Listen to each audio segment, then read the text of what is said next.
Buenas tardes, soy Manuel Curtó Gracia, propietario del criadero de perros de presa Canarios, Irema Curtó, Tenerife, Islas Canarias, España. Bueno, hoy también doblete, como solemos decir en España. Doble vídeo, uno por la mañana y otro por la tarde. He estado dándole vueltas después de ver un par de vídeos, bueno, un par, como se suele decir en Canarias, no son dos, pueden ser 4, 5 o 6. Bueno, entonces voy a retomar el tema de la mañana, de los que lo tengo aquí, el cimarrón uruguayo, 9 cosas que debes saber, dice el vídeo, ¿no? Bueno, pues yo lo voy a procurar poner ahora, a ver si lo localizo por aquí. A ver si lo localizo por aquí el vídeo, me parece que sí. Aquí lo tienen. Este está en YouTube, lo pueden ver, miren lo que dice ahí. Bueno, pues voy a referirme a las enfermedades o patologías que suelen padecer con frecuencia estos perros cimarrones, supuestamente cimarrones. Les voy a explicar, para los que no lo sepan, que lo entiendan. Cuando un tipo de perro, el que sea, ha estado asilvestrado durante generaciones, no hace falta muchas, pero como se deduce de lo que cuentan aquí, desde los tiempos de la conquista de América, pues hacia adelante, bueno, esos perros cimarrones o asilvestrados, que es el verdadero nombre que les correspondería, pues hay determinadas patologías que no suelen padecer, o sea, lo suelen padecer los domésticos que llevan generaciones y generaciones guiándose en domesticidad, y en inactividad. O sea que no tienen posibilidad de hacer ejercicio permanentemente. Entonces, claro, en este vídeo que habla de las maravillas de esta raza de perros, bueno, pues que ahí lo tienen, que le hice una fotografía a la pantalla grande. Entonces, dice enfermedades frecuentes en el cimarrón uruguayo. Displasia de cadera y de codos. Torsión intestinal. Cáncer de mama, hipotiroideísmo, hipertiroidismo, sí, está correctamente dicho. Bien, estas patologías o enfermedades las padecen los perros domésticos.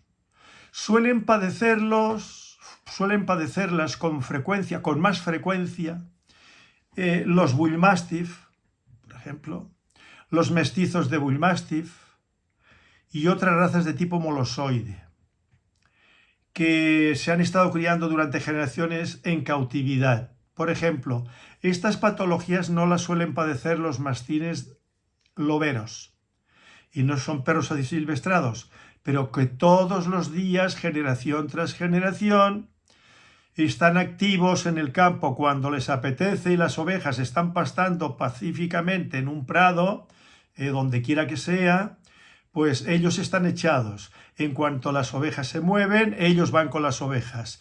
Luego, si ven cualquier peligro de jabalí o de zorro o de buitre o de lobo, ellos ya están activos. O sea que esos perros están activos siempre. Y luego, desde que salen de la majada, de donde los tenían en los rediles las ovejas, hasta que por la noche, hasta que no las sueltan, pues ellos están descansando. Cuando las sueltan por la mañana, los mastines van con ellas. Entonces, en esos perros no suelen padecer esas enfermedades. Otra raza de perros que no suele padecer ese tipo de enfermedades. Y, por supuesto, no los ataques epilépticos, porque en el campo el que tiene esos problemas, eso fenece, desaparece de la vida. Por ejemplo, los perros de ganado majoreros no suelen tener esos problemas porque aunque haya degenerado y se haya mestizado con lo que ya se ha venido planteando aquí, pues de todas maneras siempre ha estado con el ganado ahora mismo allí hay un montón de mestizos, de perro de ganado, pero mestizos, que lo que menos les queda en su genética es, porque yo lo he visto, no me lo han contado, yo he estado allí muchas veces, y verlos con los ganaderos y los perros en libertad, otros amarrados con cadenas y tal. Bueno, pero esos perros allí se mueven, siempre suelen estar activos. Entonces estos perros tampoco suelen padecer estas enfermedades, ni epilepsia, ni torsión intestinal, ni displasias de cadera, ni sobre todo los que están más cerca de la pureza racial, ¿no? De lo primigenio, de lo primitivo. Se suele dar la displasia de cadera en esos perros cuando han sido mestizados reiteradamente y no se han preocupado de ellos. Pero yo, por ejemplo, aquí tengo ahora mismo 5 o 6 perros de ganado majoreros y tienen las caderas perfectos y de los codos no hay que preocuparse para nada. Y nada de torsión intestinal, nada de displasia de codos, nada de cadera, ni torsión, ni cáncer de mama, yo nunca lo he visto. Pero es que entre los perros de presa que nosotros criamos, al menos mi línea, eso de la torsión intestinal, que puede haber una obstrucción intestinal, pero que eso se resuelve pues de la siguiente manera. Ustedes le ponen pienso de calidad y le ponen un buen chorro de aceite de oliva virgen extra durante varios días y verán que eso se resuelve porque no es una torsión. Una torsión es cuando se le da la vuelta al intestino dentro del paquete intestinal. Entonces la torsión se resuelve fácilmente. La obstrucción se resuelve fácilmente. En los caballos tampoco, en libertad, no suelen padecer, no es frecuente en absoluto las displasias, los cólicos son muy típicos en los caballos que están estabulados, que trabajan pero que los meten en la cuadra y se quedan muchas horas quietos. Luego en caballos que comen muy poca fibra, que comen mucho concentrado, pero no el volumen suficiente y necesario de fibra. Yo, por ejemplo, aquí nunca he tenido un cólico, nunca, jamás.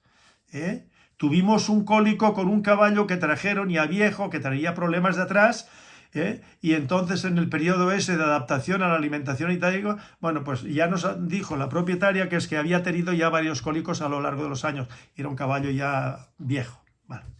Entonces, pero nosotros nunca hemos tenido un cólico. Y caballos que nos han traído aquí al centro en pupilaje, que se llama en pensión, tampoco ha habido cólicos. ¿Por qué? Porque desde que llegan nosotros les estamos dando la fibra más que necesaria, mejor que les sobre.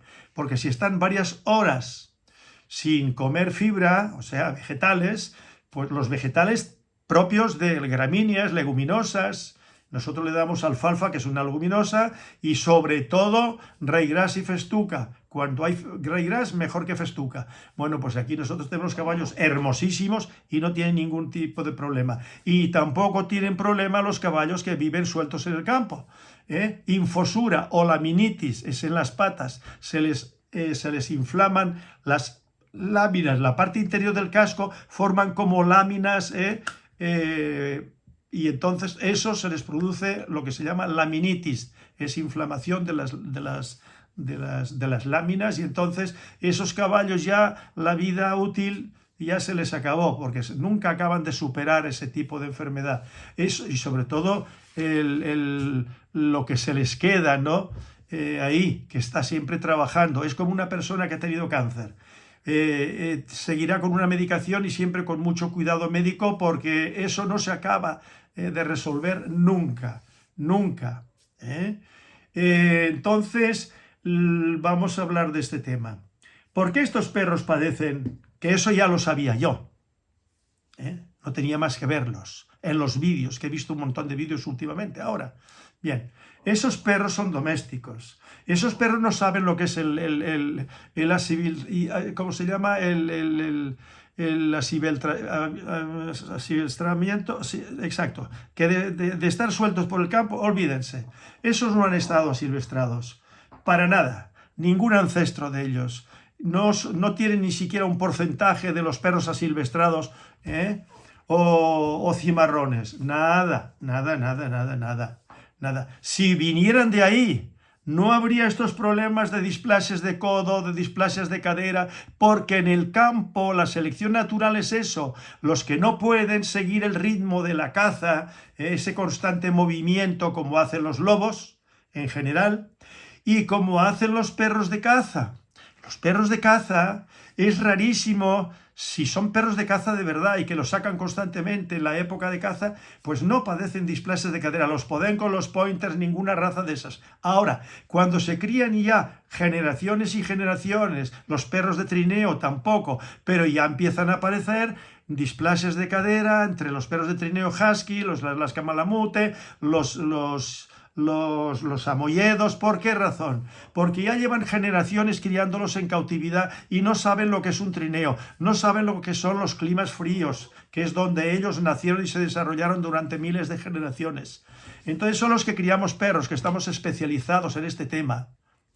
Lo conocemos, no yo, todos los criadores que son estudiosos de... Ahora hay criadores que no son estudiosos, pero eso lo sabemos los que estudiamos el comportamiento de los perros, el de los lobos y de la mayor parte de las razas, que sabemos mucho de ellos. Por ejemplo, los mastines españoles es raro que padezcan una displasia de cadera, porque el que tiene displasia ese se queda atrás y automáticamente los propietarios no crían con ellos. Y yo lo que recomiendo últimamente es, recomiendo que radiografíen los nuevos ganaderos los perros también de la displasia, porque hay perros con displasia, pero no graves. Y de codos, bueno, muy poco, habrá muy poco, poquísimo. Y los asilvestrados, donde quiera que sea, es como cualquier cánido. Esos, por ejemplo, cualquier cánido que exista, ni el dingo, que es semidoméstico, ¿no? Pero el dingo en libertad ahí en Australia o donde quiera que lo lleven, eso no padece displasia de codos, ni de caderas, ni torsiones, ni nada de todo eso. Y no hablemos de las epilepsias que se suele dar en el perro de presa canario en algunas líneas. Yo he hablado en algunos de los vídeos, en más de uno, que un perro que se exportó de aquí de Tenerife a el tamarán, porque a veces no me acuerdo los nombres, el tamarán. Bueno, tamarán es un perro que era displásico y epiléptico, y lo supe yo porque la propietaria, la esposa del propietario, de Fermín Quintero, me lo dijo por teléfono en una ocasión. Bien, entonces, estos perros que vienen aquí, que tienen todas las características del perro doméstico y además que tienen mucho en común con el perro de presa canario, aunque no tiene el prototipo racial. ¿Por qué? Porque le han metido alguna otra cosa y además ahí figura otro tipo de selección, ¿no? Pues ese es el problema. Luego ya si le han metido otra cosa más, pues bueno, pero ya eso lo apunta el señor del que he recomendado un vídeo que lo estuve viendo yo ayer, que no tenía ni noticias de él. Bueno, pues aquí, para quien no se haya quedado con la copla, lo tengo aquí para ponérselo, y ahí ven todo el título. A ver si lo puedo ampliar. No puedo. Bueno, ahora.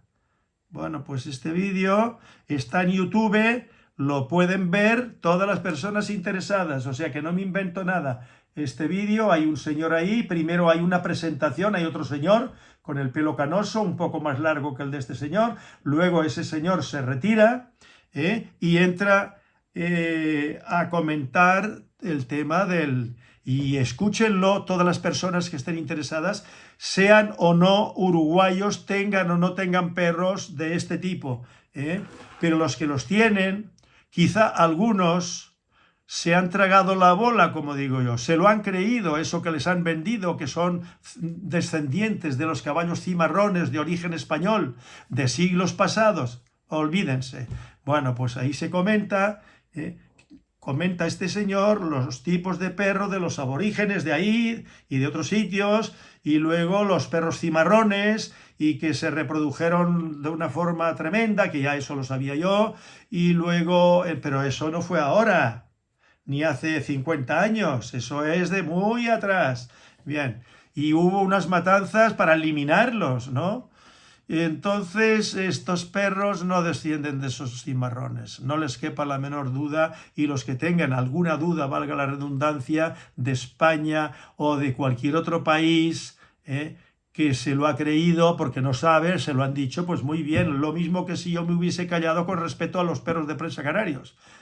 Pues la gente se lo hubiese tragado, venían de los guanches o de los aborígenes de las Islas Canarias, y ahí hubiese quedado, porque eso apareció en Natura y Cultura de las Islas Canarias, un libro que fue publicado para enseñar a los niños en las escuelas sobre historia de Canarias, biografía de Canarias, en fin, todo lo que tiene que ver con Canarias de forma muy resumida por capítulos, pues viene en ese libro. Y entre otras cosas, en algunos casos totalmente inciertas, pero no vamos a entrar en eso, de la historia, de un montón de detalles, no vamos a entrar en eso, pero sí lo del perro de Guillermo de las Mercedes, que dicen que es descendiente de los perros de los aborígenes. Pero es que ahora mismo yo he puesto, que lo tengo aquí, y lo he puesto en un vídeo, el señor, pero lo ha puesto no con mala intención, porque este señor que voy a mencionar, sí, Maximiano Trapero, que es una eminencia en temas canarios.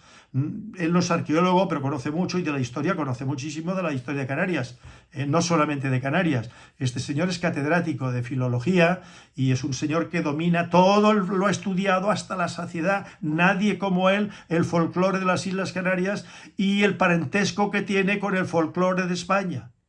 Yo no sé, porque no he visto todo lo de él, no sé si también hace un estudio comparativo del folclore canario con algo de Portugal, no tengo idea. Yo lo que he visto es de Canarias con España, con Castilla, con Extremadura, con Andalucía y con otros puntos de España.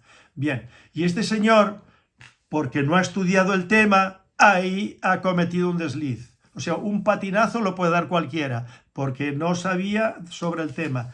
Cuando ha puesto, que lo tengo aquí, bueno, lo voy a volver a poner, ha puesto aquí un vídeo, que no sé si el perro aparece en internet, este perro que lo hace descender de los perros que menciona, que se dice que le llevaron dos grandes perros de aquellos que habían en Canarias, en la isla de Canarias, al rey Juba hijo o Juba II de la Mauritania, ¿no? Que se educó en las escuelas romanas, en tiempo de los romanos, ¿vale? Pues este perro es un perro de presa canario de nuestros días. Y eso lo saben aquí, la mayor parte de la gente lo sabe. Ahora, hay personas de aquí, de arqueología y de historia, que nunca se han preocupado, no es su tema, no se han preocupado, no se han interesado, están en otros temas que tienen que ver con la arqueología y con la historia, y que no entra a formar parte del perro, pero el perro ha sido muy importante en Canarias, y ahí están todos los documentos, no todos, porque no hemos agotado el tema, pero en fin, es una buena muestra de los perros que hay en los acuerdos de los cabildos de Tenerife y en los de Gran Canaria. Bien, pues entonces, a un señor de Fuerteventura, que también yo le he dicho, mire, los cao de Castro de Laboreiro no tienen nada que ver con los perros de ganado de Fuerteventura. Y entonces este señor, al parecer, tampoco conoce bien el tema de los perros no lo acuso de nada, cuidado, pero se ve que no conoce. Bueno, pero Antonio Cardona Sosa, que tengo el libro ahí, pues sí, que lo hace descender también de los perros de los aborígenes. Pero Antonio Cardona Sosa, pues mira, sus luces eran pocas. Porque yo lo traté, lo conocí y le he conocido, o sea, le seguí un poco el rastro a este señor, vamos a ver. Y luego los otros nacionalistas, independentistas, guanchistas, pues haciendo descender lo mismo de los perros de los aborígenes. O sea, eso no es nuevo, eso no ha ocurrido solamente en Uruguay ahora, bueno, ahora de hace un par de décadas para acá. No. Eso ha ocurrido en Canarias y ha ocurrido, pues ya lo hemos visto con respecto de los alanos de España, pues ya lo vemos, estos alanos de nuestros días no tienen nada que ver con los alanos de siglos, no de siglos pasados, de 2 siglos o 3 o 4 siglos, no, eso tiene que ver con décadas solamente, o sea, no tiene nada que ver con los perros de 5, 6 o 7 décadas de los perros de toro, de los alanos españoles, o sea, los perros de toro españoles, los perros de presa españoles, no tiene nada que ver con eso, no tiene nada que ver. Esto es otra cosa nueva, que yo he dicho ya hace mucho tiempo. No digo que sean buenos, mediocres o malos, yo en eso no me meto, simplemente que digo que eso no tiene que ver con aquello. Y además invito a que me lo demuestren. Y una forma de demostrarlo está en la genética. Hoy en día está la genética, ¿eh? O sea que si en los perros de Gran Canaria, sobre todo, si en los perros de Gran Canaria se hacen estudios genealógicos, perdón, genéticos, porque la genealogía nos puede dar, si la genealogía es cierta. Si, por ejemplo, 4 generaciones hay un mastín napolitano en esos ancestros de una serie de perros de presa canarios, hay mastín napolitano, como se les haga un estudio genético, canta. Y si lo hay de American Pitbull, canta. Y así sucesivamente. Entonces, con respecto al perro este de Uruguay, tiene que cantar, tiene que aparecer. Y no vendrán los perros de los conquistadores, los criollos, ¿eh? No aparecen. Estos no son criollos. Esto es una nueva raza, lo mismo que el dogo argentino, ¿eh? Pero el dogo argentino fue una cosa muy bien planeada, ¿eh? Y lo hicieron unas personas, que los hermanos Martínez Nores, el primero, al que se considera creador de la raza, junto con otras personas, me imagino yo, ¿no? Que era médico, y luego, pues ya una vez fallecido este señor, me parece que ya él había fallecido, el hermano, que es abogado, es el que hizo el libro, que yo lo tengo aquí, ¿eh? Y bueno, ya he dicho, y lo vuelvo a decir, que el perro del perro de pelea cordobés, que se hablaba por todos lados, que yo lo había oído, y cuando yo cojo el libro, y ahí veo qué es el perro de pelea cordobés, pues es ni más ni menos mastín español lobero, con Bull Terrier y Bulldog inglés, como hemos estado viendo en estos vídeos, y anteriormente yo ya cuando mencioné el libro del dogo argentino ya lo planteé, pero no es que me lo invente yo, pero hay que ir a las fuentes, investigarlo y transmitirlo. Lo que no se puede es mentir, inventarse una historia, y luego los demás la siguen a pie juntillas, porque normalmente suele ocurrir en todo, hablar de oído. A mí me han dicho qué tal, o he oído qué tal, o he leído que no sé cuánto. Bueno, pues eso. Pero eso es cierto, no es cierto. Es como vuelvo otra vez sobre este mismo, para ilustrar lo que estamos hablando. El perro de pastor garafiano, aquí de La Palma, de Garafía, que es una parte ahí de la isla, es una isla redondita pequeña. Bueno, pues a un señor se le ocurrió crear una raza, se le metió en la cabeza, y ya yo dije lo que era el garafiano. Porque es que él me lo puso en un folio cuando me pidió Juan Capote, que es de La Palma, hace muchos años de eso, íbamos en el barco de Tenerife a Gran Canaria con unos perros, pues en un folio que traía en un portafolios, este señor, me parece que se llamaba Antonio Manuel, no me hagan mucho caso, Antonio Manuel, era un señor con el pelo canoso, ya murió hace unos cuantos años, era profesor de instituto. Bueno, pues me lo presentó Juan Capote, y para que a ver si yo le echaba una mano con algún trabajo, que yo escribiera algún trabajo sobre el perro de pastor garafiano, porque yo colaboraba en las revistas caninas españolas, El Mundo del Perro, y sobre todo el de Todo Perros. Bien, y en aquella, y el periódico El Día. Entonces me saca del portafolios un folio, valga la redundancia, y allí se ve un proyecto de estándar escrito a máquina, y una fotografía, o sea, fotocopiada, era una fotocopia, allí el papel, y yo cuando lo miro y digo, esto es Collie, pero yo ya sabía, me había llegado, no los había visto todavía. Era cuando realmente estaban empezando, o sea, lo mismo que hay en Uruguay. Hace de eso que estaban empezando, pues 30 años, como mucho, ¿no? Poco más o menos. Bueno, entonces yo cuando veo eso se lo digo, y dice, bueno, sí, tal, igual. Y luego, ¿qué decía en el proyecto de estándar? Era el pelo del Collie, la carita del Collie, todo, y todavía lo conserva, pero degenerado, y esto es una basura, eso no sirve para nada. Y fue reconocido por la Sociedad Canina Española.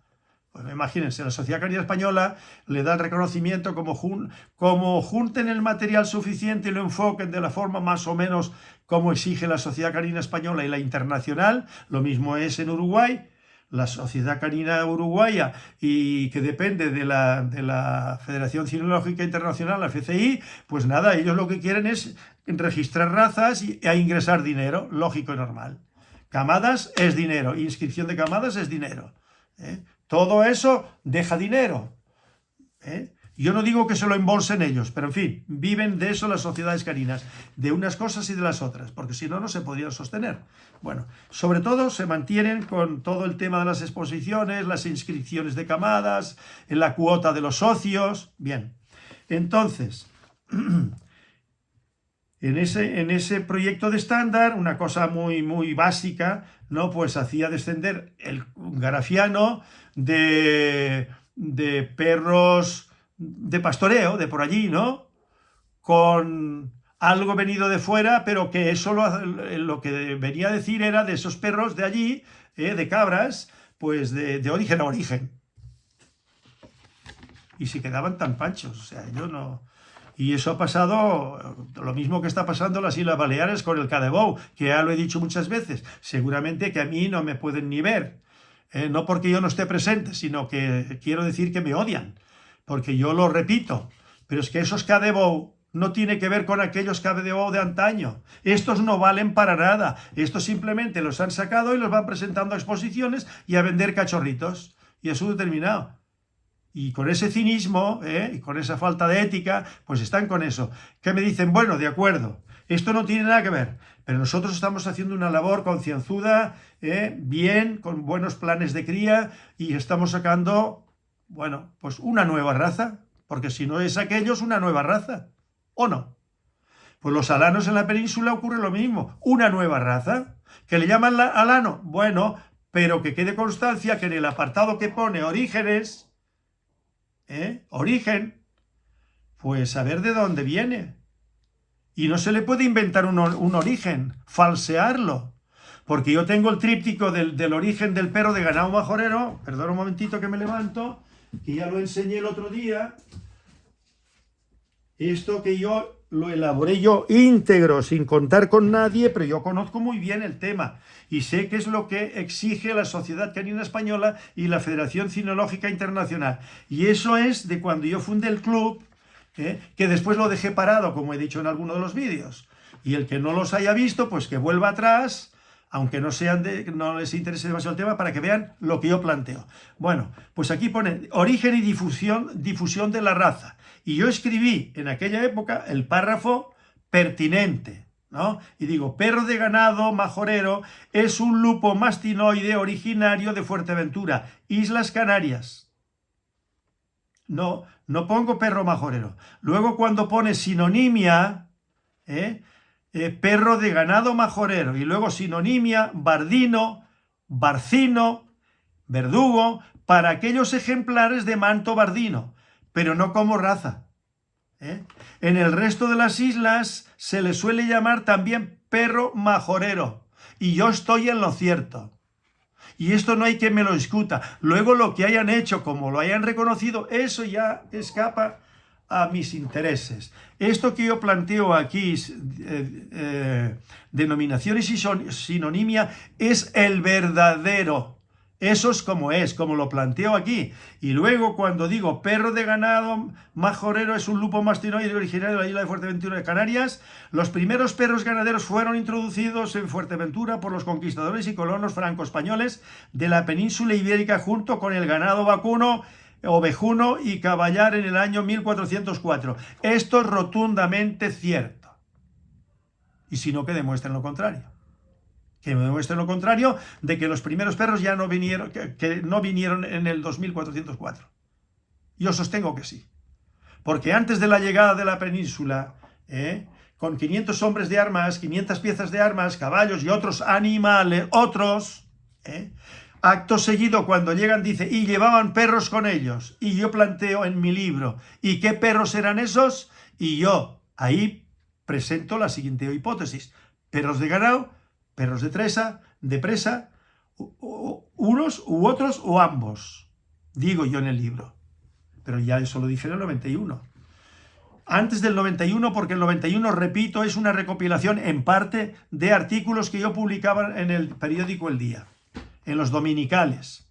Bien, entonces aquí existen referencias históricas sobradas para dar por sentado este origen. Los perros de ganado ibérico, los perros de presa, los perros perdigueros y los podencos fueron introducidos en todas las Islas Canarias a medida que eran conquistadas y colonizadas. Nada de aborígenes, sí españoles. Desde los primeros tiempos de la colonización, en los acuerdos de los cabildos de Tenerife y ordenanzas de Tenerife y en los acuerdos del cabildo de Betancur y a Fuerteventura, se menciona reiteradamente a los perros de ganado, a los perros de presa, a los perros perdigueros y a los perros de caza. Si bien es cierto que el perro de ganado fue común a todas las Islas Canarias, ya finalizada la conquista, los de Fuerteventura eran considerados como algo especial y aparte. Y eso suponemos que porque a esa isla arribaron los primeros, y de su prole, posteriormente se surtieron los ganaderos de las islas restantes. Pero luego se siguieron trayendo perros de la península, de ganado también, y de caza. Y de caza para cuando se introdujeron los perros cazadores, los podencos, se introdujeron aquí cuando se pobló con conejos salvajes. Y se trajeron los perros de perdices o perdiceros, como se les dice aquí, desde siempre, desde que se trajeron perdiceros de perdices o perdiceros, cuando se introdujeron las perdices. Incluso hay ordenanzas que dicen que a nadie se le ocurra, no lo dice así textualmente, que a nadie se le ocurra cazar perdices porque hace poco que fueron sueltas, que se habían soltado para que se reprodujeran y como son pocas, pues si las cazan quedarán ningunas, dice en los acuerdos de los cabildos. Esto es documentar el origen de una raza o de unas razas de perros. Y luego yo presento una fotografía en el tríptico, y se llama tríptico porque tiene 3 hojas, ¿ven? Se pliegan, son 3. Y aquí viene todo un estándar concienzudamente elaborado. Y aquí no se inventa nada. Yo podía haber puesto también, pues que es un perro, el perro de ganado, pues lo mismo, y hacer esto, y el club, y yo seguir la corriente de los intereses que se mueven por ahí, pero no. No se puede hablar de la historia de Canarias o de Uruguay en lo que tiene que ver con los seres humanos que allí hay, de dónde proceden y quiénes son los que fundaron y los que guerrearon y los que... Todo no se puede falsear la realidad, porque historia es un estudio, la consecuencia del estudio de una realidad pasada. Y si no, no es historia, es una historia falsa. Entonces, con respecto al perro cimarrón, esto es lo que hay. Por eso yo he estado dándole vueltas, digo, bueno, pues no me importa hacer un nuevo vídeo esta tarde. ¿Por qué? Pues todo lo que sea ilustrar un poquito con toda mi buena intención y con una base, porque esto tiene una base. Perros de origen asilvestrado durante generaciones, luego no tienen estos problemas que aquí se ven. No tienen estos problemas. Displasia de codos, displasia de cadera. O sea que hay que tener, en ese vídeo lo ven ustedes, que las patologías más frecuentes son displasia de codos, de cadera, torsión intestinal, cáncer de mama, hipotiroidismo. Claro, y otras patologías que tendrán, igual algunos de ellos también tienen ataques epilépticos, pero eso lo limpia, todo esto lo limpia la naturaleza, el perro en libertad, que se convierte en cánido, porque es un perro, desde que se asilvestra está más dentro del grupo de los cánidos, cuando pasan generaciones, más del cánido salvaje, porque su fisiología es lo mismo, y su psique, al no criarse con la humanidad, como animal doméstico, sino generaciones que se están reproduciendo en el campo, cazando, peleando, se establece la jerarquía, pues entonces ya todo se va limpiando, todas esas patologías que los perros de españoles que se llevaron allí no tenían estas patologías, seguro. ¿Por qué? Porque eran perros que se criaban ahí y no había vacunas ni nada y no se andaban con contemplaciones. Aquellos perros eran perros muy sanos. Allí no andaban con cataplasmas, a ver, el perrito que tiene sus cuantos, pues, como pasa hoy en día con muchas razas de caballares, ¿no? Que son muy delicadas, son muy delicadas. Muchas de las razas deportivas que hay, que se han criado por síntesis, que se llama, ¿no? Cruce de unas razas con otras y los van criando en cautividad generación tras generación, pues esos animalitos pues van apareciendo patologías y son mucho más delicados, son más propensos a enfermar de todo. En cambio, en los caballos que se crían en el campo, generación tras generación, hasta que cumplen los 3 años, sueltos en las praderas. En España todavía hay cortijos, como se suele llamar Andalucía y Extremadura, y fuera de Andalucía y de Extremadura. Hay yeguadas que tienen muchas hectáreas, y allí viven las yeguas de vientre, como se les llama en España, no sé en el resto de los países, de vientre, que son las yeguas que tienen para reproducir, para cría, pues están sueltas día y noche y paran en el campo, y los potros cuando se destetan los apartan y los ponen en partes de las fincas, de los cortijos, ¿no? Y se crían sueltos, los machos con los machos y las hembras con las hembras. Y allí, si van comprando, pues bueno, se los van llevando. Pero los que no, pues ellos los crían, bueno, hay yeguadas que los crían, vamos, y hay yeguadas que no venden hasta los 3 años. Entonces esos potros se crían fuertes, sanos. Y no es lo mismo criar un niño como nos criábamos nosotros en el campo sanos, que los niños que se crían hoy en nuestras ciudades. Nuestros hijos mismos, si se crían en las ciudades, colegios, sentado, y venga, y un poco de recreo, como he dicho yo en alguno de los vídeos, un poco de recreo, allí un poquito de juego, otra vez allí a la clase, luego el coche que los lleva, el coche que los trae, luego la casa viendo la televisión allí sentados, cuando no se van a jugar a cualquier PlayStation de esas, y luego se van al cine. Pues estos niños, aunque tengan mi genética o la genética de los que nos hemos criado, como los apaches, como digo, de vez en cuando, ¿no? Bueno, pues nosotros somos mucho más resistentes a las enfermedades y todo. Mis hijos no me han visto enfermo nunca en la cama, nunca. Nunca. El mayor ahora los ha cumplido ya 55 años. A mí nunca nadie me han visto en la cama. Incluso cuando me operaron de hernia inguinal, me dieron de alta a las 12 de la mañana o de la tarde, y yo por la tarde con mucho cuidadito estaba de pie ahí, limpiando las cacas de los caballos en las cuadras, sino que mi hijo lo puede confirmar. Pero claro, somos otro tipo de humano, que nos hemos criado con la misma genética, pero nos hemos criado de una manera mucho más natural, pero desde pequeños, como se crían los mastines desde pequeñitos, con las ovejas, y las siguen a todos lados. Ahora resulta que viene una ley de los animalistas, de esos que legislan, que no tienen ni puñetera idea de lo que legislan, porque no tienen los conocimientos, y entonces dicen, no, hasta los 6 meses no pueden estar con las ovejas, tienen que cuidarlos y no sé cuándo, y luego, no, eso se tienen que criar con las ovejas, porque si no, no sirven para los lobos y para los otros depredadores. Y ahí es donde se crían bien, fuertes. Y los niños que se crían en el campo, en cualquier parte del mundo, en el campo, aunque vayan a las escuelas, pero en el campo, cuanto más campo mejor, más naturaleza, más aire libre, sol, viento, lluvia, esos niños luego cuando sean adultos serán mucho menos propensos a las enfermedades, o sea, del griego patos, patologías. Y eso, cuanto más conscientes seamos de ello, mejor criaremos a nuestros hijos.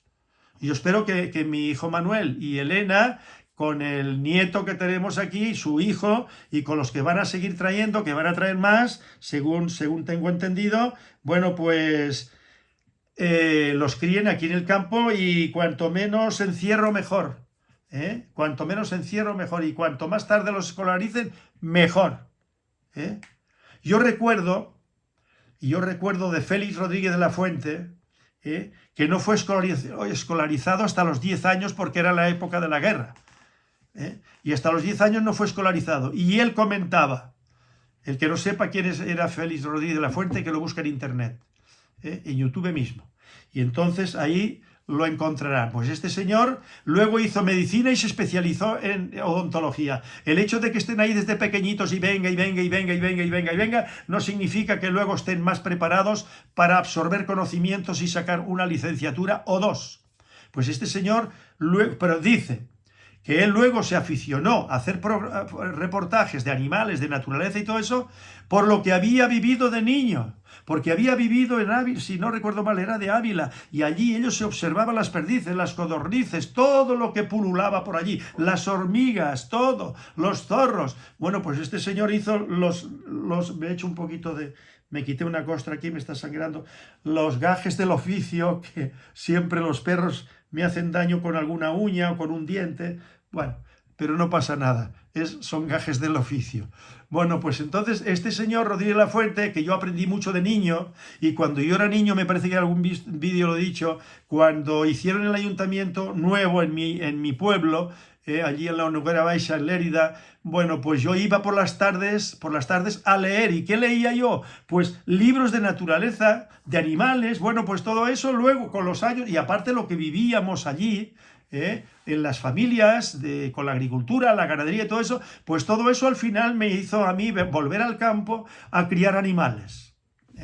Y aquí estamos, felices y contentos, y hablando de animales, y hablando de perros, y denunciando esto de los cimarrones, que tienen que demostrar si yo estoy o no estoy en lo cierto. Entonces, me he referido en el vídeo anterior, que he hecho esta mañana, de que a mí me habían llamado, pero hace muchos años, y no tantos, sobre el perro cimarrón. Y yo en alguno de ellos dije, no, eso no es de los perros de antes. Y seguramente que a la persona que quiera que fuera no les gustó. Bien, y ahora seguramente que no les guste, pero lo que tienen que reflexionar es, Courtauld tiene razón, digo Courtauld porque a mí se me conoce Courtauld, porque aquí es el único Courtauld que vino, y ahora los que hay son descendientes de míos. No Couto, o como un futbolista que se llama no sé cuánto, no, es Courtauld. Bueno, pues yo fui el primero y aquí tengo mi descendencia, y bueno, parte de ella está en Suecia, está en Almería. Bueno, entonces, esto es importante denunciarlo para que se imponga la verdad. ¿De cuál es? Pues yo no estoy en contra de que allí hagan una raza, o más razas, o en cualquier otro país. Lo que no se puede es inventar el origen. Claro, dicen, no, es que si nosotros decimos que hemos cruzado presa canario con American Pitbull, o con lo que quiera que sea, pues nosotros no nos vamos, pues entonces vamos a hacerle como decía Carlos Salas, ¿no? En una carta que me escribió hace muchos años, y yo le respondí, que un poco de mitología no le viene mal al perro de presa canario. Y yo le escribí a vuelta de correo, del perro de presa canario se sabrá toda la verdad, y a veces mi hijo me lo recuerda.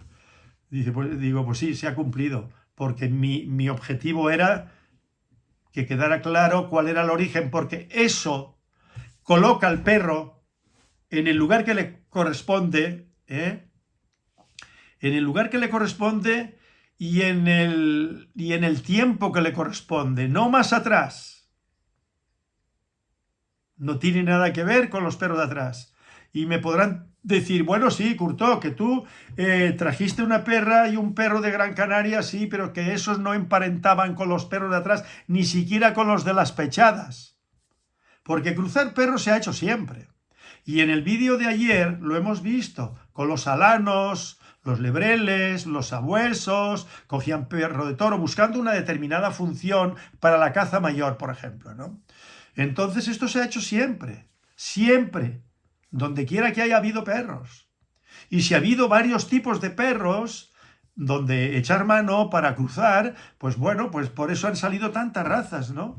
Tantas razas pequeñas, medianas, grandes, gigantes, para cumplir determinadas funciones, los perros de guerra, los perros contra las alimañas, para defender los ganados, de todo tipo, para defender los poblados, cuando se vivían tribus en los poblados. Eso viene, bueno, de hace probablemente cientos de miles de años, o sea, que el lobo ya estaba conviviendo con el ser humano, y a base de pasar mucho tiempo, pues fue eso. Y se va modificando el caballo de hoy en día, por ejemplo, y desde hace muchos siglos, no es el caballo que se domesticó.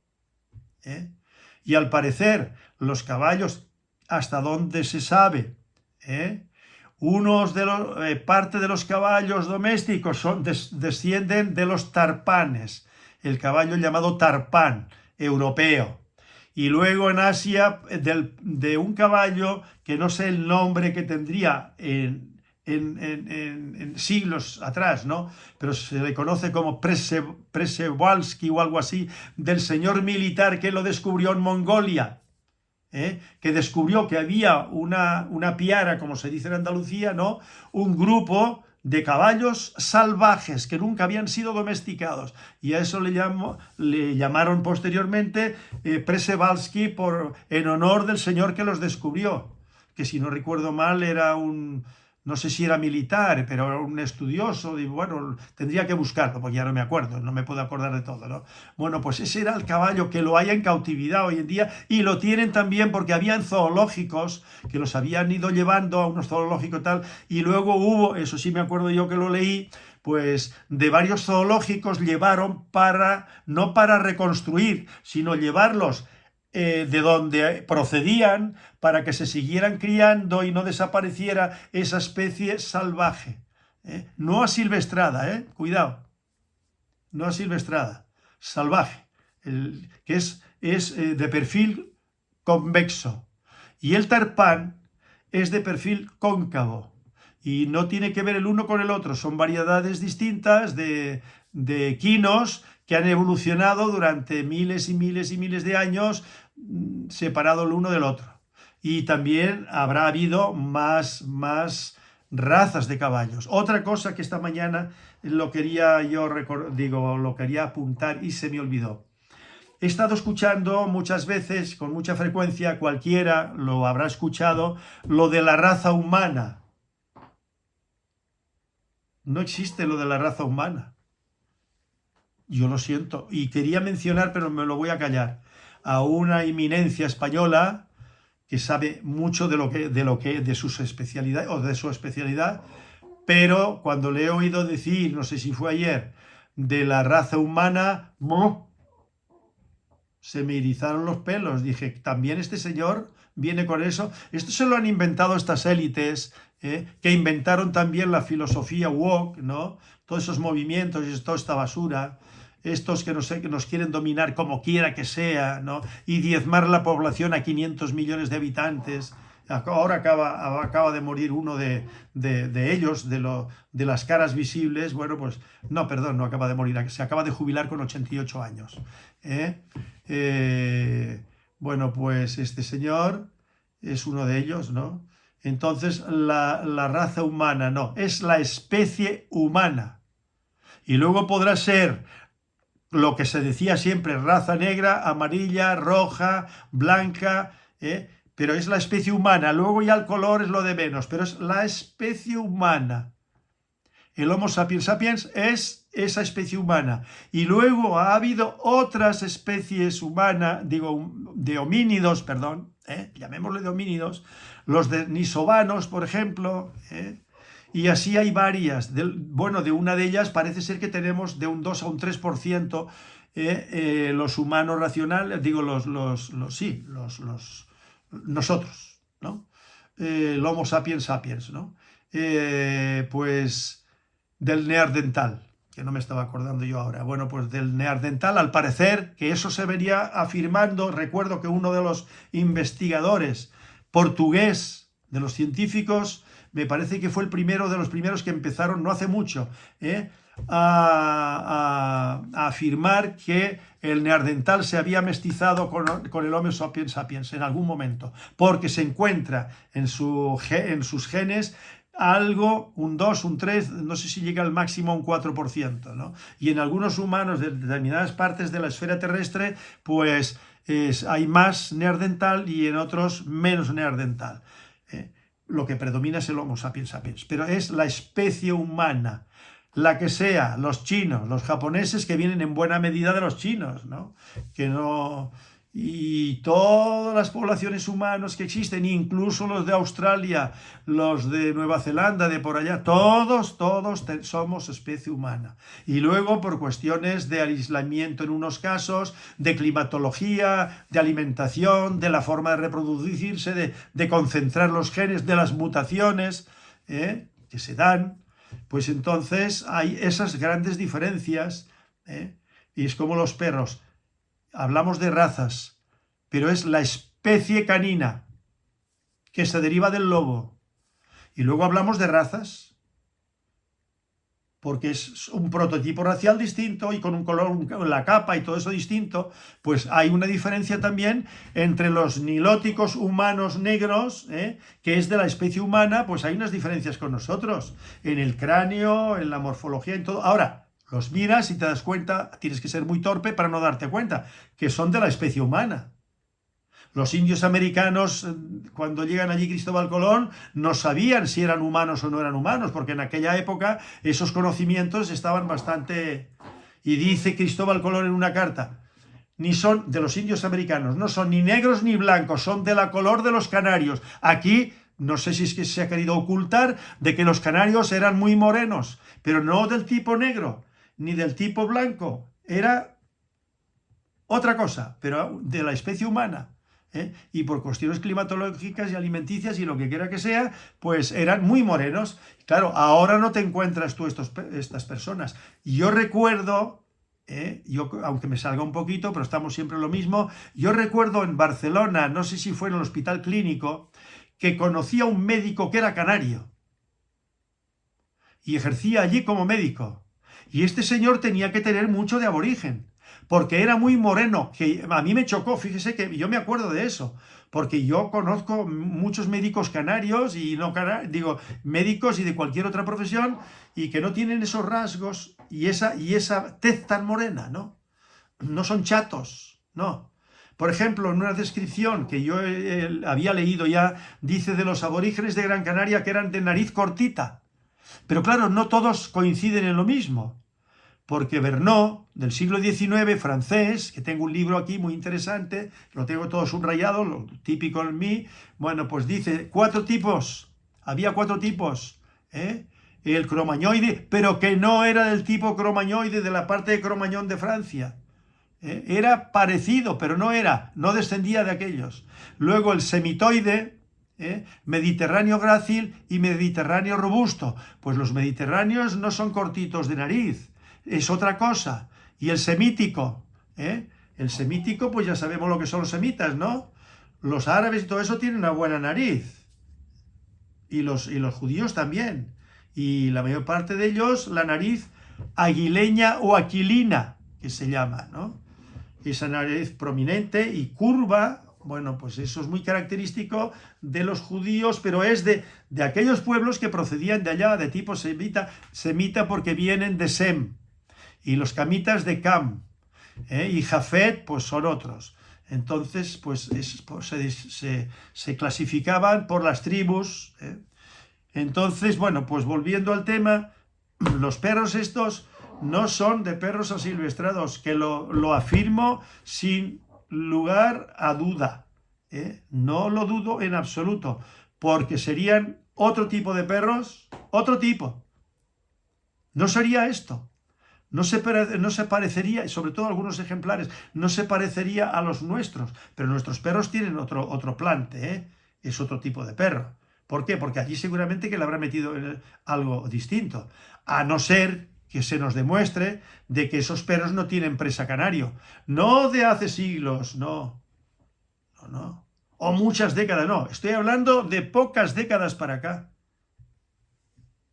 De pocas décadas para acá. Entonces otra cosa, que estando viendo vídeos hoy en YouTube, pincho algunas cosas que me resultan un poco curiosas, y he visto que en Argentina, en Uruguay, aparece un señor muy moreno con rasgos indios, ¿cómo se llama? Los charrúa. Bueno, pues ahí es un señor, y bueno, y desde que se enteró de que él tenía ese origen, bueno, pues entonces, origen, ahora veremos, a un 50%. El padre me parece que era vasco, con una charrúa. No sé si lo digo bien o no, porque no he tomado nota ni nada, pero me parece que se llaman charrúas, ¿no? Bueno, y luego veo otra que es nieta de charrúa con vascos también. Y luego otra, en otro caso, un señor que es hijo, me parece, de vasco francés, o sea, de la vertiente porque claro, Los pueblos vascones, pues se dividieron cuando dividieron los que los dividieron, ¿no? Pues en la parte del Pirineo, pues está la parte francesa y la parte vasca. Es como en África que partieron las tribus, y en América, y en toda África, donde habían estado, que habían colonizado, que habían dominado, pues de aquí para allá, Brasil, y de aquí para acá, Venezuela. Y resulta que de Brasil a Venezuela, pues que yo he estado allí. Resulta que hay tribus como los indios Pemón o Urequén, que yo he estado con ellos en la selva, tengo aquí fotografías con ellos, allí, en la reserva india, en el estado Bolívar. Bueno, pues están los indios Pemón en un lado, que ellos dicen que no son Pemón, ¿eh? Y aquí tengo libros, varios, y lo dicen. Bueno, que ellos no son Pemón. Pemón significa gente. Ellos son Urequén, del grupo de los Urequén. Bueno, pues una parte quedó en Brasil y una parte quedó en lo que conocemos como Venezuela. Y lo mismo pasa, pues los indios, aparte los indios iban de acá para allá, porque yo he estado leyendo bastante y escuchando conferencias y tal de los indios de América, de ahí de Argentina, de Uruguay. Todo eso eran tribus distintas y había unas grandes diferencias en las lenguas que hablaban, y incluso en el físico eran distintos, ¿no? Y unos con otros se mataban, o sea, no se podían ni ver. Y eso pasaba desde Canadá hasta la Tierra del Fuego y Argentina, todo eso por ahí, ¿eh? Bueno, pues hasta la Patagonia. Bueno, pues si estos perros fueran de aquellos que llevaron los españoles, estas enfermedades, vuelvo a lo mismo, no las padecerían. Lo de los indios estos. Bueno, pues ahora resulta que por las influencias ahora del aborigenismo allí también, pues uno ahora se viste, un ignorante total, vamos, un señor que se ha criado allí, de un vasco con una charrúa. Bueno, o nieto, me parece que es al 50%. Bueno, pues allí se ha puesto unas plumitas y en lugar de vestirse como un ciudadano cualquiera, y vestirse para no pasar frío cuando hace frío, pues está flaco, como se dice aquí, como un cangallo. Cangallo viene del portugués y del gallego. Bueno, pues flaco como un cangallo, quiere decir muy delgado, y bueno, una especie de taparrabos, no sé qué, y un calzado. Dice que él ahora, desde que se enteró de eso, pues que viste siempre así. Bueno, pues muy bien. Pero ¿por qué no se viste como se vestía el padre, ¿no? El occidental, el vasco, que siempre irá más abrigado, ¿no? Y con un calzado que protege más los pies, ¿no? Y que la cultura será un poco más avanzada, porque ahí aparece una mujer que me parece que es el 25%, que nadie diría que tiene de India charrúa, y entonces esta señora se pone a hablar influenciada por lo que le han estado contando estos aborigenistas, que todo eso está dirigido por los anglosajones, que incluso de esos de ahí tienen el cabecilla, que no es indio, en Inglaterra, en Londres, que es el que maneja el cotarro con el dinero de allá, y el hombre se beneficia todo lo que puede, según yo he estado viendo, escuchando en conferencias y charlas y entrevistas. No me lo invento yo, porque yo no podría hablar de eso si no hubiese recibido esos mensajes, ¿no? Por mensajes me refiero yo a esas lecturas, esas conversaciones, esas conferencias. Bueno, pues entonces esta señora habla de eso, ella va vestida a la occidental, habla español, y en cambio se pone a lamentarse porque vinieron y los aculturalizaron, no utiliza la palabra, pero bueno, eso, que hablaban su lengua, tenían sus creencias, llegaron los españoles y todo eso, luego los mezclaron, los no sé qué, los no sé cuántos. Otra cosa que quiero decir, las mayores masacres que se cometieron ahí, pero masacres, no fueron los españoles, fueron ya independientes, fue en el siglo XIX.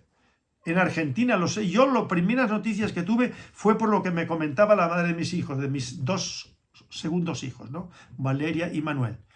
Por lo que me comentaba de aquellos indios que mandaron el ejército porque dice que jodían, hablando en plata. Eso es lo que le dijo el padre de mi ex esposa, cuando le preguntaba a la hija tal, dice, no, porque jodían, porque estaban, claro, ellos estaban acostumbrados a otro tipo de vida, y ellos lo que hacían eran incursiones de pillaje, de robo, y bueno, como habían vivido siempre unas tribus contra otras, pero hombre, se lleva la civilización, y a eso es otra cosa.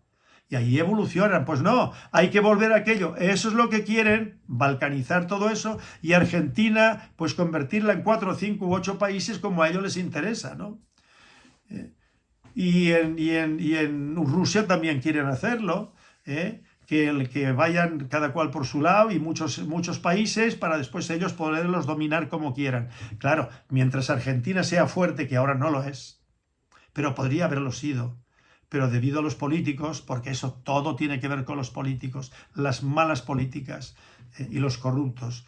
Pero Argentina con lo que es, eso tiene que permanecer como está. ¿Que eso se unificó cuando llegaron? Sí, que es mejor que estuvieran como tribus. Pero si unas tribus mataban a las otras, si podían las mataban. Sobrevivían los que podían, tanto de un bando como del otro. Y a veces no era un bando, aquí era con estos y con aquellos, y allá eran con estos y con los otros y más allá. Bueno, pues entonces a mí me parece que la civilización es un gran aporte, al margen de lo que ocurra, porque, por ejemplo, en tiempo de los iberos, antes de la conquista de los romanos, en la península ibérica eran muchas tribus, muchos pueblos, y estaban siempre a mátame y te mataré. Cuando el tiempo de los romanos, para 500 y pico mil millones de kilómetros cuadrados, había 3 millones de habitantes. Y luego, desde que se conquistó y se organizó otro tipo de sociedad, pues ya la cosa fue a más y llegó hasta nuestros días. En Argentina lo mismo. Que pasan por ciertas vicisitudes, por ciertas dificultades, por determinados enfrentamientos, pero vamos a ver, cuando estaba todo unida, Hispanoamérica junto con España, que formaba un mismo pueblo, allí no había guerras intestinas. Y se mercadeaba siempre con el real de A8, hasta Filipinas. Y todo lo que se hizo de cultura, de todos los avances, lean a Marcelo Gullo, escuchen también a este señor argentino Patricio Lons, pero léanlos. Y hay muchos más libros que hablan de eso, de todos los aportes, pero claro, lo desconocen, no se han enterado la mayor parte de la población. Y entonces, Chile, esto de Uruguay, ahora mismo es una consecuencia de esa mentalidad. Lo del perro pues no se lo inventen, pónganle el cascabel al gato. Esto es una raza nueva, punto, ya está. Y vamos a seleccionarla como Dios manda. Y si no hay un Dios que lo mande, bueno, quiero decir que como nosotros lo proyectemos, nosotros aquí nos creamos unos planes de cría, pero no, ahora mismo está ya todo el mundo criando por allí, pero eso no va a ir al final, no va a ir a ningún lado mientras todo eso no se encauce ya con otra mentalidad. Porque yo estaba viendo allí unos perros y otros perros, y estaba diciendo el señor del que yo les he puesto el vídeo, de la charla esa que le da a los alumnos, a los escolares. La pena es que, como yo he dicho en el vídeo anterior, qué pena que no hagan un vídeo o más de uno, pues con una cámara que capte todas las imágenes que se puedan ver en pantalla, porque claro, muchas de esas cosas se ve que lo ponen en una pantalla, pero no lo vemos. Lo ven los que están allí. Entonces, con una buena megafonía, o sea, con un buen sonido que se pueda entender sin ningún problema, y luego una pantalla grande y ahí, pues eso, ilustrarlo con fotografías y todo para que quede claro lo que este señor plantea. Vamos, no lo he podido seguir exactamente a un 100%, pero sí me he formado una idea de lo que este señor plantea.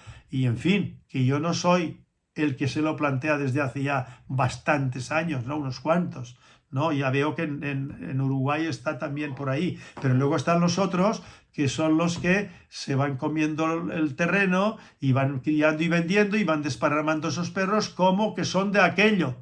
Pero si eso es falso, es como vender alanos españoles como si fuera de eso.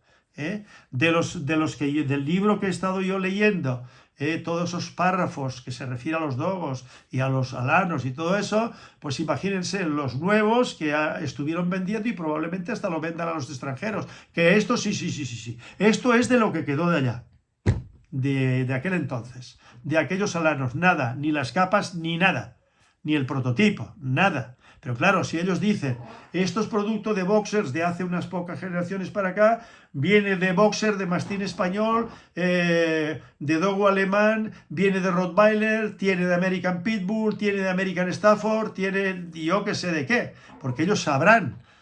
Pero yo apunto simplemente algunas cosas que sé, ¿no? Si lo venden así, pues no los venderán. Entonces ellos dicen, no, no, no, esto es de aquello. Le buscan unos orígenes, le buscan, pues eso, unas genealogías que no tienen que ver con aquel pasado. Entonces tendrían que comérselos con papas fritas, como se dice en Canarias, ¿no? Y en partes de América. Entonces, bueno, pues nada, queda hecho este vídeo. Tenía interés en poner de YouTube estos dos pantallazos para que lo siga gente, para que lo sigan. Que no es Manuel Curto que se inventa... que se inventa lo que sea, lo que yo he dicho, no, no, no, mire, aquí está, que no soy el único, que estos señores en Uruguay lo dicen, y seguramente que en Uruguay habrá gente, y fuera de Uruguay, pero sobre todo de Uruguay, como estas personas que saben que eso es falso. Ahora los demás, pues como aquí el club, si yo no hubiese sido reiterativo, esto hubiese colado. Porque al principio venían y compraban el perro auténtico, autóctono de las Islas Canarias. Y de que venían de los aborígenes. Y que Canaria viene de los grandes perros que le llevaron allá. Y de ahí le viene el nombre a Canaria. Y esto es totalmente falso. Pero eso fue muy divulgado. Todavía hay quien lo dice. Gente con títulos y con cátedras ganadas. Todavía que viene de los canes grandes que había allí. Pero vamos a ver, estudiémoslo un poquito y pongámosle un poquito de seriedad, ¿no? Al tema, porque es que se lo merece, ¿no? Lo requiere, porque ha sido muy importante en una parte de es una parte de la historia de Canarias, y allí ahora es una parte, y lo que va a quedar, según cómo lo hagan, quedará de una manera o de otra. Una parte es algo importante de la historia de Uruguay. El dogo argentino es una parte importante de la historia de Argentina, ¿eh? Porque no es lo mismo tener el dogo argentino cazando jabalíes en la pampa y luego que se ha exportado por todo el mundo, pues oye, pues eso es de Argentina. El perro de presa canario es de Canarias. Que viene cruces, que no sé qué, que no sé cuántos, que yo he sido el que tiró de la manta y que he estado aportando muchos datos y que no me pueden rebatir porque saben que estoy en lo cierto, ¿no? Pero es de Canarias. Y luego está el American Pitbull, que nadie podrá discutir, que es norteamericano. Y el bulldog americano, que viene de cruces con bulldog inglés y con lo que quiera que sea, es el bulldog americano, una raza nueva, pero es un bulldog americano. El dogo de Burdeos es una cosa mestiza de algo que quedó con lo que ya he dicho, y volveremos sobre el tema, ¿no? Pues, pero que quede la historia real de cómo viene eso. El lobito herreño, y vuelta con el lobito herreño. Bueno, pues el lobito herreño hace 4 días para acá. Eso no es una raza que venga de atrás. Ahora, que la pueden convertir en una raza, que la pueden convertir ese perrito en una raza, que lo veo difícil, porque si la Sociedad Canina Española y la Federación Cinológica Internacional, porque siempre van que se lo reconozca, desde que se lo reconocen, como ha pasado el perro de ganado majorero, como ha pasado el cimarrón uruguayo, como ya le ponen el sello de autenticidad, pero es que eso, a cualquier persona que tenga un poco de luces y de conocimientos con la cuestión de los canes y de la historia del pasado, pues sabe que esto no, pero ya coló. Y en el extranjero ya, yo veo vídeos hablando del perro de presa canario, de unos orígenes, de unas cosas que yo me quedo alucinando. Y lo mismo podrán decir de otros perros, ¿no? Ahora, por ejemplo, con los alabais y todos esos perros de por allá y los cangales, bueno, pues que allí no se puede inventar nada, porque realmente son los perros de los ovejeros. Del mastín del Tíbet, ¿qué pueden decir? Bueno, que ese perro evolucionó allí. No pueden inventarse un origen más antiguo, que a lo mejor lo hay, ¿no? Pero ya dicen, mastín del Tíbet, ya hemos llegado al fin de la cuestión. Este es el mastín del Tíbet.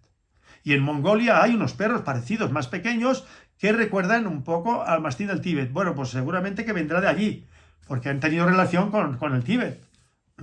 Porque a fin de cuentas está a un salto, como quien dice, ¿no? Entonces hay razas de perros que tienen un origen allí. Como yo he dicho, el perro de ganado majorero es un perro que viene de allí. Los mastines vienen de allí, de España. Lo que pasa que aquí es donde se ha gestado y se sigue gestando el perro de presa canario. Y está muy, muy centrada la cosa, ¿eh?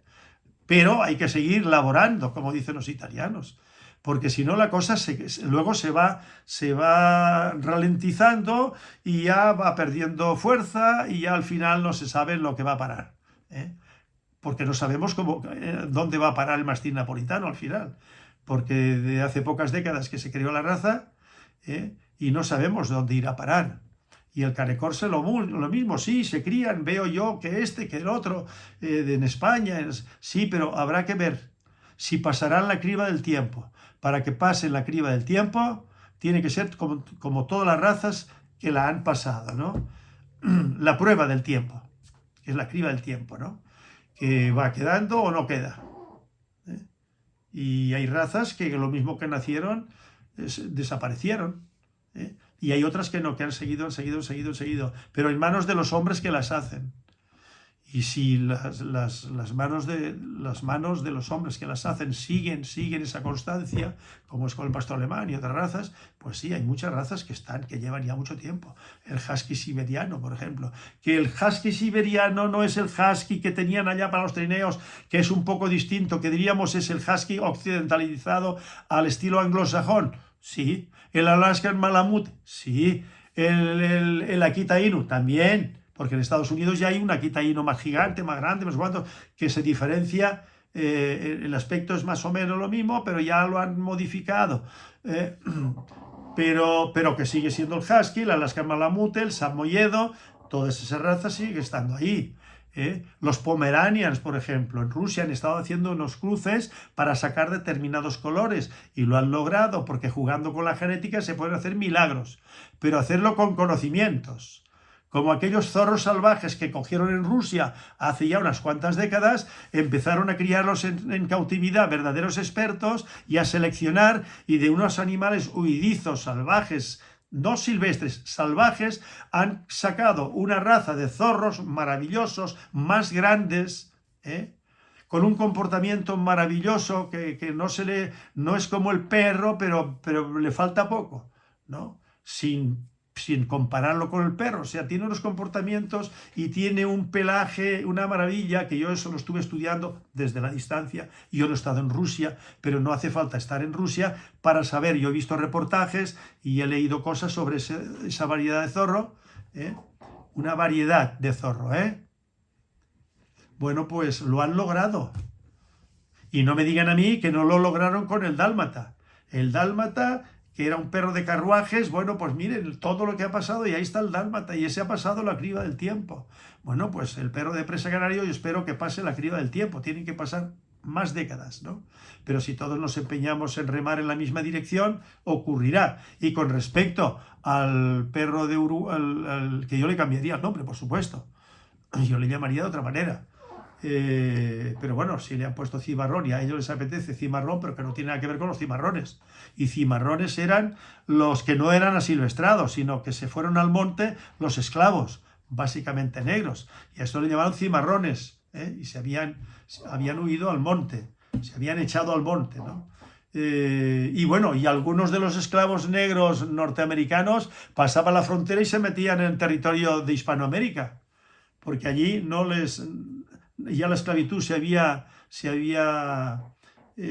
desaparecido hacía mucho tiempo, ¿no? El país donde se quitó la esclavitud, o sea, se liberó a los esclavos, fue en Hispanoamérica mucho antes que luego a lo mejor había alguien que tenía algún esclavo por ahí escondido, camuflado en algún punto. Sí, aquí por ejemplo hay un señor, Nelson Díaz Frías, que escribió un libro, una biografía de la última esclava negra de Tenerife o de Canarias. Y yo voy a ver si consigo el libro, tengo que ir ahí a la librería Lemus a ver si lo tienen. Bueno, pues era una esclava que ya en esas fechas la esclavitud se había abolido, siglo XVIII, pero todavía había aquí quien la tenía. Y hay muchas referencias de esclavos en Canarias, de siglos atrás, y las subastas de los esclavos negros. Pero es que no solamente eran esclavos negros, no solamente había esclavos negros. en todo el Mediterráneo, en todos lados. Había esclavos, un pueblo vencía a otro y ala, los cogía, luego los vendía a los mercados de esclavos en aquella época. Pues nada, una parrafada más, con toda mi buena intención, con el ánimo de poner las cosas en claro, en beneficio de estas razas, porque si el uruguayo se selecciona bien, cuidado, bien, pero claro, tienen ya que empezar, pero me ha sorprendido ver eso de las patologías que padecen esos perros, que eso ni los míos, ni muchísimo menos. ¿Y por qué eso sí? Pues por ese motivo. Es un producto de mestizaje de perros domésticos que no traían una buena, que esto se me había olvidado decirlo, una buena selección. No, ellos han estado sacando eso con perros de tipo molosoide, pero que no arrastraban una buena selección de caderas y de codos, de todo, de su salud en general, ¿no? Entonces, claro, ¿qué han hecho? Concentrar y encima, y me imagino que habrán llevado a cabo una importante consanguinidad o endogamia, para poder, porque al principio seguramente que no podían, no contaban con muchos ejemplares. Entonces ahí habrá, que eso lo sabrán ellos, no los que están de fuera y compran, no, los que han estado criando y vendiendo. Ellos sabrán si ahí ha habido una consanguinidad y sigue habiendo, o endogamia, que es la palabra correcta, ¿no? ¿Qué significa eso para que no lo sepa? Bueno, pues cruzar padres con hijas, abuelos con nietas, hermanos, y eso se puede hacer en alguna ocasión, pero todo eso muy bien estudiado para fijar el prototipo. El prototipo, por ejemplo, Oran von Grafrath, el pastor alemán, el primer semental que se inscribió en el libro de Orígenes, el del dibujo a plumilla, Oran von Grafrath. Bueno, pues ese perro cubrió a varias perras y luego hubo cruces con las hijas y las nietas, pero luego se abrieron lo que se llama el pedigrí más abierto, porque eso lo tuvieron que hacer para poder concentrar los genes de ese perro, porque ese era el prototipo que andaban buscando, Thomas von Stephanit, y en aquella época no se tenían los conocimientos que se tienen en nuestros días de genética, pero ya él tenía un conocimiento, el mismo conocimiento que tenían en todos los pueblos a la hora de criar animales. Porque no hay más que ver lo que te dicen aquí los alanos, ¿no? Si queremos sacar tal tipo, pues cruzar alanas grandes con el perro más pequeño, para que el seno materno no pueda albergar, los fetos y que nazcan con vitalidad, porque si es una perra pequeña con un perro grande, el seno materno es más reducido y ahí no hay la misma cavidad. Bueno, pues eso se sabe, y se sabe que si cruzan un tuerto con un tuerto, o un pelirrojo con un pelirrojo, o un bajito con una bajita, pues van a obtener eso. Eso es muy antiguo. Eso es que está a ojos vistas, ¿no? Por eso en Estados Unidos los esclavos negros de más potencia, más fuertes, pues lo utilizaban como semental para fecundar a negras, de las más fuertes, y eso venía de África. Pero es que en África se hacía también. Y el rey, que había ganado porque tenía más mérito que los demás y más fuerza y se imponía a los otros, y ese era el que tenía más mujeres para fecundar. Y eso pasaba en Mongolia, el Gran Khan, todo eso tenían un montón del primer Gran Khan que hubo. Bueno, pues ese señor, que fue el que empezó a unir tribus y a vencerlas, pues de este señor hay una descendencia enorme en toda Asia y fuera de Asia. Al parecer, por China y por ahí, hay zonas donde el 10% de la población tiene de ese emperador. Bueno, pues todas estas disquisiciones de acá para allá simplemente es para ilustrar, para que se comprenda lo que yo estoy planteando. Un cordial saludo.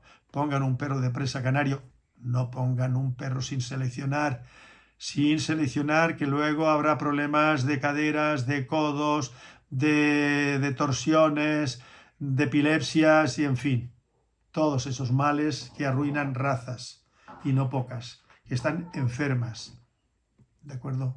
Un cordial saludo.